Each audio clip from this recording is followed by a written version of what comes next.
le da una palabra a Israel acerca de dejar descansar esta tierra. Y ¿sabes qué? No lo hicieron. Israel fue rebelde y no descansaron la tierra por 490 años. ¿Sí? Entonces la pregunta es, ¿qué es 1 de 7 entre 490?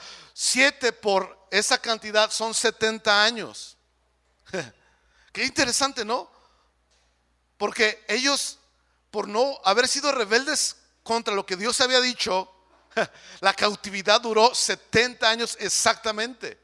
El múltiplo de años, sí, en que ellos no dejaron descansar la tierra. Escúchame bien, nunca podrás quedarte con lo que le quites a Dios. Ellos pensaron, si trabajamos más y no descansamos, ¿verdad? Nos va a ir mejor, vamos a tener y nunca nos va a faltar. Error. Gente que no descansa, no le va mejor. Hola. Gracias por ese amén de descanso. Repito, nunca podrás quedarte con lo que le quites a Dios. Y Dios dijo, descansen, dejen la tierra descansar un año, cada 6 años o cada 7 años. Y no lo hicieron. Y entonces son estos 70 años de esclavitud en esas naciones. ¿Sí? Ahora entiende que no es Dios el que los lleva y los castiga, sino que es el devorador, ¿verdad? Que viene cuando rompes el pacto con Dios. El devorador que viene y roba, mata y destruye, ¿verdad?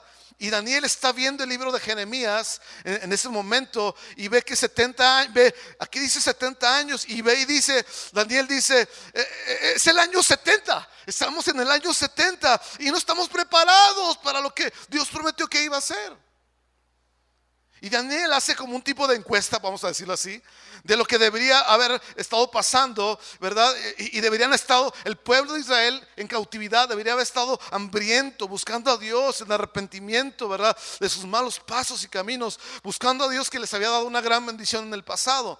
Y Daniel se da cuenta que dice, no hemos hecho lo que deberíamos haber hecho. Aún estamos pecando y siendo rebeldes, ¿verdad? Dentro de la cautividad, ¿sí?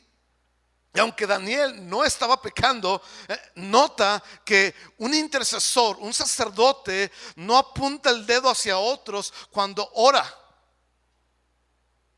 ¿Sí? No acusa a otros delante de Dios cuando ora, sino que lo toma, ¿verdad? Aquello como si fuera su propio problema.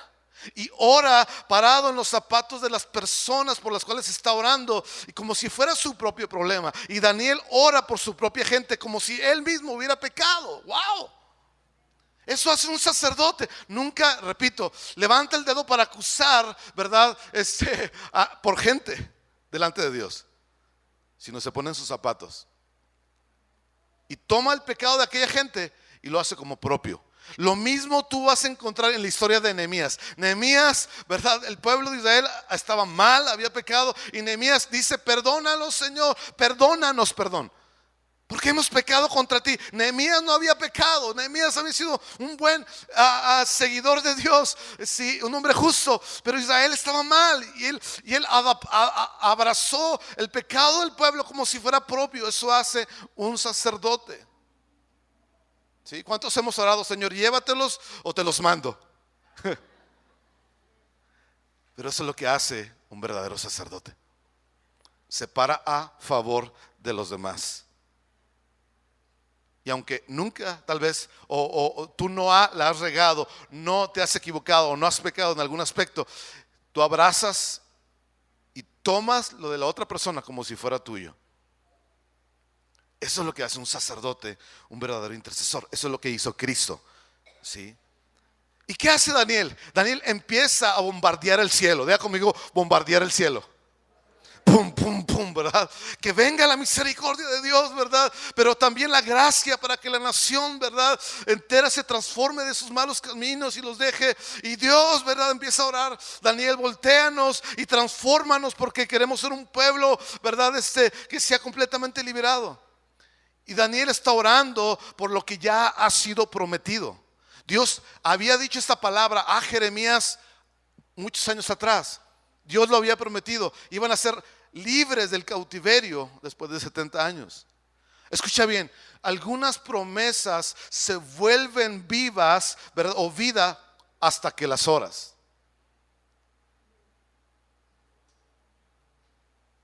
Porque tú puedes decir, wow, eso dice la Biblia, qué tremendo, wow, sí es cierto, y tener hasta un sentimiento positivista, intelectual en tu mente respecto a lo que la Biblia dice, pero promesas se vuelven vida o vivas hasta que tú y yo las comenzamos a orar, a interceder, a clamar delante de Dios. Y eso es lo que Daniel hizo. Adivina lo que sucedió. La promesa se cumplió. Después de 70 años, Israel fue liberado de una manera asombrosa, sobrenatural. Y no solamente le dijeron, vete de Babilonia, sino que le dieron un montón de dinero, un montón de cosas para que reconstruyeran, ¿sí?, la ciudad de Jerusalén. Wow, ¿sí? Entonces nosotros queremos que las promesas se vuelvan vivas. ¿Cuántos están conmigo? Necesitamos orarlas. El sacerdote se para en medio y las ora en una posición militar y no se mueve, se mantiene como estatua. ¿Cuántos están conmigo? ¿Sí? Y puedes dejar que se queden ahí para siempre las promesas y dejarlas ahí en la Biblia, nunca mencionarlas, nunca verlas. Mira, una semilla, tú puedes ir a la tienda y comprar una bolsa de semillas y no van a crecer. No van a crecer, no van a crecer. Las manzanas que dice la bolsa que van a crecer, no van a crecer. Sí, el chayote, el durazno que dice que va a crecer en la bolsa, no va a crecer. Lo tienes que poner en el ambiente correcto, ¿sí o no? Y el ambiente de oración intercesora es el ambiente que causa que las promesas crezcan, se desarrollen y las podamos ver realizadas en nuestras vidas, en la iglesia, en la ciudad. No están tan emocionados, ¿verdad? O están masticando el asunto. Tan así. Me pone nervioso su mirada. ¿Sí? Repito, es el ambiente de oración que causa que las promesas crezcan y las podamos ver vivas entre nosotros. ¿Sí? Es sumergirnos en lo que Dios ha dicho en su palabra, poniéndonos, ¿verdad?, como un colaborador con Dios que toma un rol de presentarse delante de Dios, para acoplarse con Dios, para hacer clamor, para orar delante de Él. Y nos acoplamos y nos comprometemos en oración con Él para que sus promesas se vean realizadas entre nosotros. Y el punto es que nosotros necesitamos mantener en nuestras mentes los propósitos de Dios para nuestras vidas. Y Daniel descubre, Dios tiene planes, Dios tiene propósitos, Dios prometió esto, ¿verdad? Y eso estaba en su mente. Y empezó a orar, como ya leímos hace un momento. Empezó a ayunar, empezó a buscar a Dios para que eso que Dios había dicho se cumpliera. Sabes, hay cosas que necesitan pasar en la tierra, pero no van a pasar hasta que sean oradas, hasta que tú las clames delante de Dios en una posición, ¿verdad?, militar, donde te mantienes perseverantemente por los años. ¿Sí? No por días, a través de las semanas, de los meses, de los años. ¿Cuántos podrían encontrar una promesa acerca de la familia o de los hijos? ¿Cuántos saben que hay promesas sobre eso? ¿Verdad? ¿Qué haces con ello? ¿Lo estás poniendo en el ambiente correcto donde eso va a florecer o no? ¿Cuántos saben que hay promesas sobre el matrimonio? Y los que traen bronca dicen amén. No, no es cierto. Pero ¿qué vamos a hacer con esas promesas? Vamos a orarlas. Vamos a clamarlas delante de Dios. ¿Cuántos saben que hay promesas para la iglesia? Hay promesas para la ciudad. Hay promesas para las misiones. Hay promesas para tantas cosas, ¿cierto? Y nosotros necesitamos colaborar con ello, ponerlas en el ambiente. ¿Sabes? A partir de la semana pasada que estuvimos hablando sobre esto, me pegó mucho lo que le estoy hablando, lo que le hablé, Porque cuando le hablo a usted me habla a mí mismo y me pegó mucho y estuve durante la semana, ¿verdad? Y he estado con el pensamiento de un militar y un estatua orando por mis hijos, ¿verdad? Aunque lo hacía regularmente, ahora estoy cada día llorando por la iglesia, aunque lo hago regularmente, pero ahora estoy así, ¿verdad? Como cuchito de palo, porque yo quiero ver que todas las promesas de Dios para todos en lo individual y en conjunto y en la ciudad se realicen. Sí. Yo oro y pido al Señor que nos ayude a mantenernos para crear ese ambiente donde sus promesas se cumplen y se realicen entre nosotros. Amén.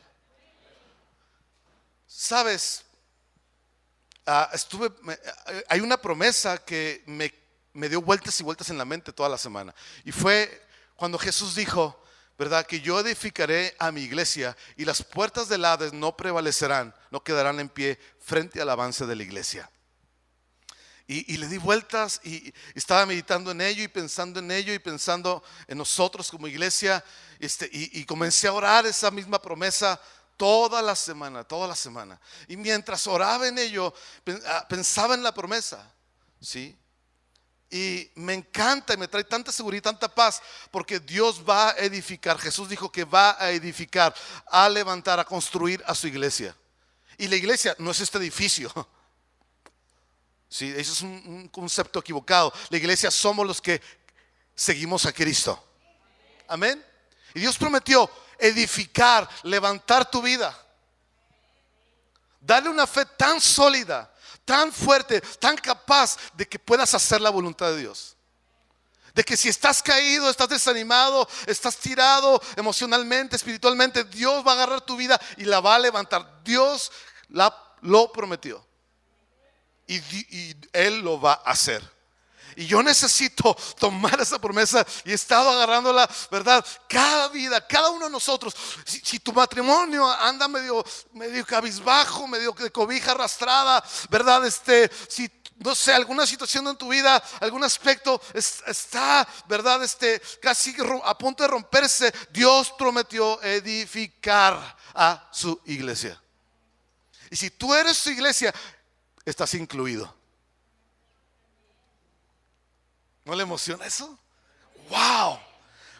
Porque ¿cuántos la regamos? ¿Cuántos tenemos nuestros resbalones así pero gachos? Que nos tienen que llevar a la Cruz Roja de la descalabradota que traemos, ¿verdad? Pero Dios prometió tomarnos desde ese lugar y edificarnos, levantarnos y hacernos el lugar de su morada, su edificio, su casa donde Él habita. ¡Wow! Canta eso. Y me da tanta seguridad. Pero estoy orando. Y luego la segunda parte del versículo que dice que las puertas del Hades no quedarán en pie frente al avance de esta iglesia que Jesús está edificando. ¡Wow! Me vuela los sesos. Porque caí el 20 de que, entiende, o sea, las puertas del Hades no es el centro de mando del diablo. ¿Sabes? El infierno es el lugar donde Satanás va a ser atormentado eternamente. O sea, no es su ciudad capital desde donde está operando todo, ¿verdad? Para hacernos daños, hacernos tropezar. No, como hemos dicho antes, el diablo es una chichincle de Dios. Qué chido, ¿no? Le hace los mandados a Dios, sí, Señor, literalmente. Ve para allá, ve para acá, no vayas para allá, hasta ahí. ¿Sí me explico? ¿Sí? O sea, el problema nunca es Satanás. Y el Hades no es el centro de comando de él. Pero la promesa es que las puertas del Hades, es decir, las obras del enemigo, las obras que Satanás ha formado, ha creado, el daño, la muerte, el hurto que ha provocado a la vida de los que seguimos a Cristo, no quedará en pie. Ninguna obra del diablo que se haya formado en nuestras vidas emocional, mentalmente, en nuestros cuerpos físicos, ninguna trauma, ningún complejo, ni ningún pecado, ninguna maldición, ni ninguna atadura en tu vida, prevalecerá, quedará en pie frente al avance de su iglesia? Ninguna. Piénsalo, ni una de ellas. Wow. ¿Por qué? Porque Él lo prometió. Y yo quiero ver que las obras del enemigo caigan así, como dice el Salmo, ¿verdad? Como el humo es esparcido y como la cera se derrite, así la obra del enemigo en cualquiera de nosotros que seguimos a Cristo caiga. Y se vea, ¿verdad? Avergonzado, arrastrado, caído, deshecho en la vida de nosotros. No puede prevalecer frente al avance de la iglesia. Y yo creo eso. Y tengo el firme deseo ahora de estar orando y crear el ambiente para que eso se vea en nuestras vidas.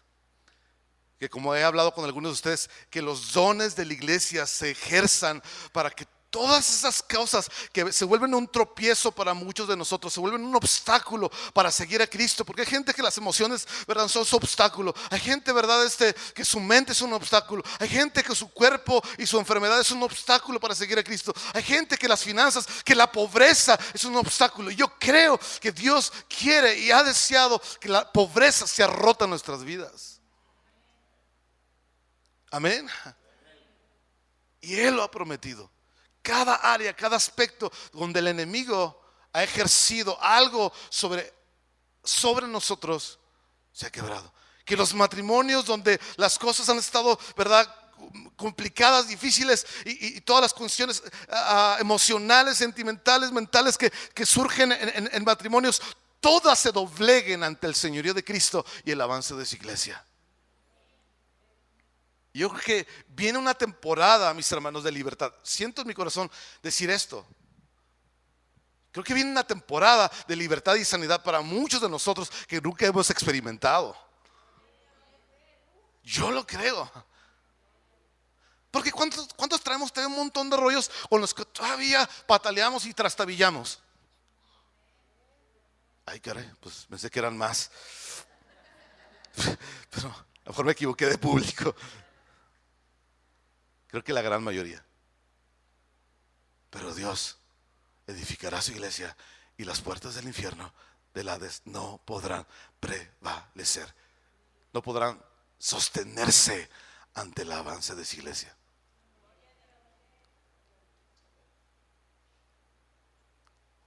Amén.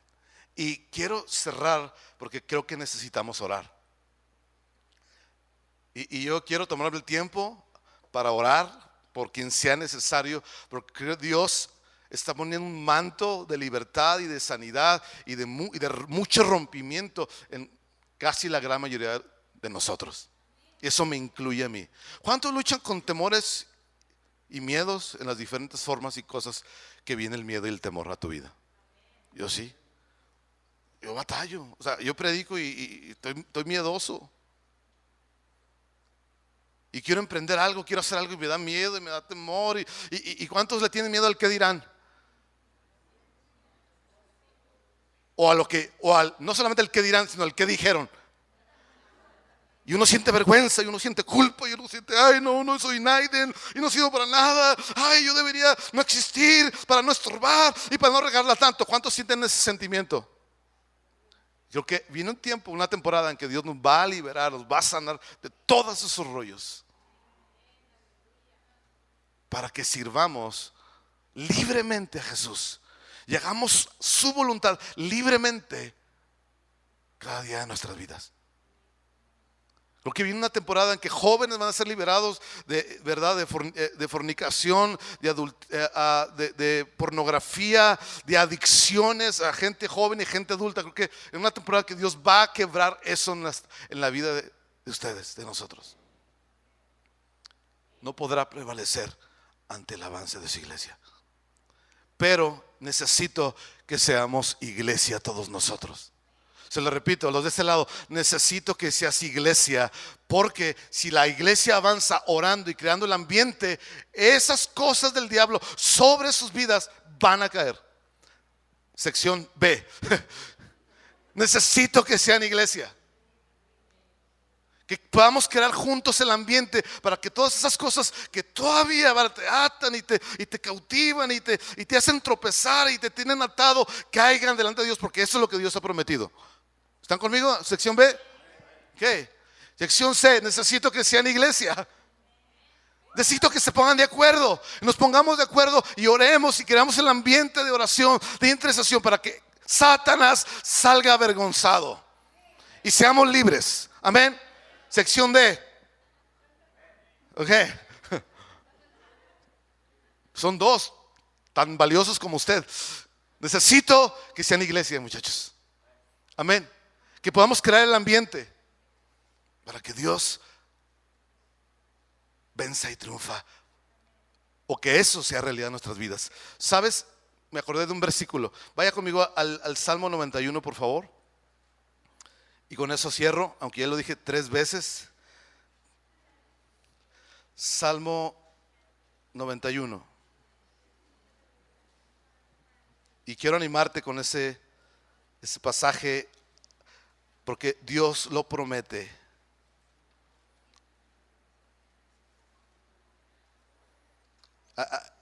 Todo el capítulo está asombroso, pero quiero irme al versículo 11. Dice, 91:11 dice: pues a sus ángeles mandará acerca de ti, que te guarden en todos tus caminos. Todo esto son promesas. En las manos te llevarán los ángeles, para que tu pie no tropiece en piedra. Y luego dice la increíble declaración: sobre el león y el áspid pisarás, hollarás al cachorro del león y al dragón, por cuanto en mí has puesto su amor, yo también lo libraré. Dice que hollarás, ¿sí? Dice que pisarás, ¿verdad? Al león y al áspid, al cachorro del león, a la serpiente. Vean un momento. Esta es la imagen, ¿verdad? Sí, que en los tiempos antiguos eran pues guerreros y sometían a sus enemigos y ponían normalmente su pie sobre el cuello del enemigo, ¿verdad? Con la espada en la mano, ¿verdad? Que lo han subyugado y los tenían atados y los tenían completamente a su merced. Y quiero decirte que cuando tú y yo oramos, cuando tú y yo peleamos en oración por las promesas de Dios, tú y yo peleamos desde un lugar de victoria. Y Satanás, el enemigo, el león, la serpiente, que es un simbolismo de las fuerzas diabólicas, pelea desde un lugar de derrota. Es decir, en español, no hay manera en que tú puedas perder, porque es una guerra que ya se ha ganado. Tú peleas desde un lugar de victoria. Es imposible que tú pierdas esta batalla. Y es imposible, por el otro lado, que Satanás, no hay posibilidad que pueda ganar o vencer. Cero. Imagínate tu pie y tú estás pisando la serpiente, la cabeza de la serpiente. ¿Sabes lo que hace la serpiente cuando la tienes pisoteada en la cabeza? Nada más chicotea con la cola. Y tú dices, cálmate, ¿verdad? Y le aplastas la cabeza. Porque está peleando desde un lugar de derrota. Porque Jesús ya ha asegurado, ha logrado esta victoria para nosotros. ¿Cuántos están conmigo? Entonces, esta es una promesa del Señor. Por eso pisoteamos, por eso hollamos al enemigo. ¿Por qué? Porque tú y yo peleamos desde ese lugar. Desde los lugares celestiales es un lugar de victoria. No es saber si ganamos, no es saber si sucede, no es saber a ver qué pasa, y qué tal si no lo hago, qué tal si no lo logro, qué tal si no veo, si no puedo vencer, qué tal si... No, es que no hay posibilidad de que nosotros perdamos. Nunca. O sea, no estás peleando al tú por tú con alguien. Eso no es pelea de box de tú por tú. O sea, él está tirado del suelo, derrotado, y tú estás parado, ¿verdad? Y lo estás pisoteando y tienes la espada en la mano y la otra la copa de vino y estás celebrando. Porque ya se ha ganado esto. Y para aquel que piensa que Satanás es muy... Porque oímos la voz así. Pensamos que por el tamaño de la voz es el tamaño del tipo, ¿no? O del demonio. No. Creo que alguien dice que el día que lleguemos al cielo, vamos a decir, este era el que nos asustaba. Esa cosa era el que nos acusaba. No. ¿Me explico? Esa nada.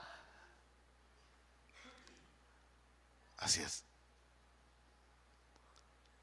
De manera que, para aquellos que piensan que el diablo tiene ahí un poquito de poder, ya hasta se me olvidó lo que iba a decir. No la hace, no puede, no hay posibilidad de que pueda vencerte en algo. Vamos a crear el ambiente, sí, y tomar nuestra posición como sacerdotes y ver que cada promesa del Señor, todas se cumplan. Amén. Amén. Claro que sí. No sé cómo acabar. Bueno, dije que íbamos a orar, ¿verdad?